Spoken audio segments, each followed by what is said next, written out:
ఇవాళ director Ram Gopal Varma birthday. ఈ సందర్భంగా తనను ద్వేషించే ఒక వ్యక్తి ఇలాంటి పోస్టర్ ఒకటి తన ట్విట్టర్ అకౌంట్కు పోస్ట్ చేశారని వర్మ ట్వీట్ చేశారు. ఒక చేతిలో స్మార్ట్ ఫోన్, మరో చేతిలో ఖాళీ అయిన వోడ్కా సీసా, పక్షిపై వర్మ విహారం. ఇది ఆ పోస్టర్లో వర్మను ద్వేషించే సదర్ వ్యక్తి చూపించిన క్రియేటివిటీ. అంతేకాక happy birthday to devil of tweets and the terrorist of films అని పోస్టర్ ఒక కామెంట్ కూడా ఉంది. మరి దీనికి వర్మ ఎలా స్పందించారనే డౌట్ ఎవరికైనా వస్తుంది. నన్ను ద్వేషించే ఒక వ్యక్తి ఈ పని చేశాడు, ఇలా చేసినందుకు అతన్ని లవ్ చేస్తున్నాను అని వర్మ ట్వీట్ చేశారు. సో కేకులు, దండలు, పత్రికల్లో స్పెషల్ ఆర్టికల్స్ లేకుండా వర్మ బర్త్డే వేడుకలు ఇలా మొదలయ్యాయని నెటిజన్లు అంటున్నారు. ప్రస్తుతం ఈ పోస్టర్ సోషల్ మీడియాలో వైరల్గా మారింది. వర్మ అంటే ఎప్పుడూ సంచలనమే. తన వివాదాస్పద వ్యాఖ్యలతో ఎప్పుడు ఎవరి మీద పన్నీరు జల్లుతారో, ఎవరి మీద బురద జల్లుతారో తెలియదు.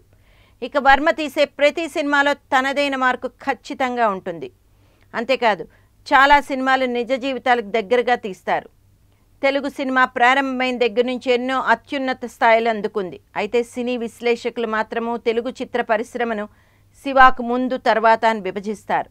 అంతలా చెరగని ముద్ర వేసింది ఆ సినిమా. శివ ఒక ట్రెండ్ సెట్టర్. సైకిల్ చెంతో కొడితే బాక్స్ ఆఫీస్ బద్దలైపోయింది. అరే, ఇలా కూడా సినిమా తీస్తారా అని అనుకున్నారు చాలామంది.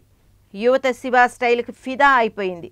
తాను కళాశాల చదువుకుంటున్న రోజుల్లో జరిగిన ఘటనలకు ఈ సినిమా ద్వారా దృశ్య రూపం ఇచ్చారు వర్మ. కథనం అంతా కొత్తగా ఉండటం ప్రతి ఒక్కరిని ఆకర్షించింది. వర్మ ఉత్తమ దర్శకుడిగా నంది అవార్డు అందుకున్నారు. ఈ ఒక్క సినిమాతో చాలా పాపులర్ అయిపోయారు వర్మ. శివ సినిమాతో తనదైన ముద్ర వేసిన వర్మ ఆ తర్వాత క్షణక్షణం తీశారు.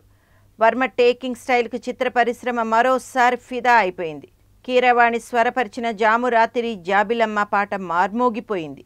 అయితే ఆ తర్వాత అంతంతో మరోసారి తన మార్కును చూపించారు. ఈ దశలోనే తాను మొదట అనుకున్న రాత్రి సినిమాను తీసి ప్రేక్షకులకు సరికొత్త అనుభూతినిచ్చారు. ఈ చిత్రం కమర్షియల్గా మంచి విజయాన్ని అందుకుంది. జగపతి బాబుతో తీసిన గాయం కూడా బాక్సాఫీస్ వద్ద ఘన విజయాన్ని నమోదు చేసింది. కామెడీ జోనర్లో వచ్చిన మనీ చిత్రాలు బాక్సాఫీస్ వద్ద మంచి వసూళ్లే రాబట్టాయి. కేవలం దర్శకుడుగానే కాకుండా వర్మ నిర్మాతగా పలు చిత్రాలు నిర్మించి అభిరుచి ఉన్న దర్శకుడు అనిపించుకున్నారు. బాలీవుడ్లో వర్మ ముద్ర తీసే ప్రతి చిత్రంలోనూ తనదైన మార్కును చూపించారు వర్మ.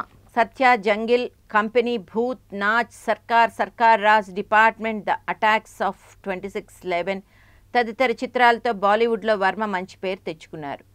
ప్రస్తుతం అమితాబ్ ప్రధాన్ పాత్రలో సర్కార్ 3 తెరకెక్కిస్తున్నారు. విభిన్న చిత్రాలతో ఎంతో గొప్ప పేరు తెచ్చుకున్నారో వివాదాలతోనూ అదే స్థాయిలో నిలిచారు వర్మ. అమెరికా నుంచి అమలాపురం వరకు, ఢిల్లీ నుంచి గల్లీ వరకు, స్టార్ నుంచి సూపర్ స్టార్ వరకు ఎవరిని వదిలిపెట్టరు. తాను తెరకెక్కించిన సినిమాల విషయంలో ఎవరి మాట వినరు. బెదిరింపులకు అసలు లొంగరు. ఎవరిని పొగిడినా, ఎవరిని తిట్టినా అతిలోక సుందరి శ్రీదేవిని మాత్రం ఇప్పటికీ ప్రేమిస్తూనే ఉంటా అంటారు వర్మ. వర్మ ఉండటం మన కర్మ అని కొందరు విమర్శిస్తుంటారు. మరికొందరు వర్మ సినిమాకు సరికొత్త నిర్వచనం ఇచ్చిన విశ్వకర్మ అంటారు.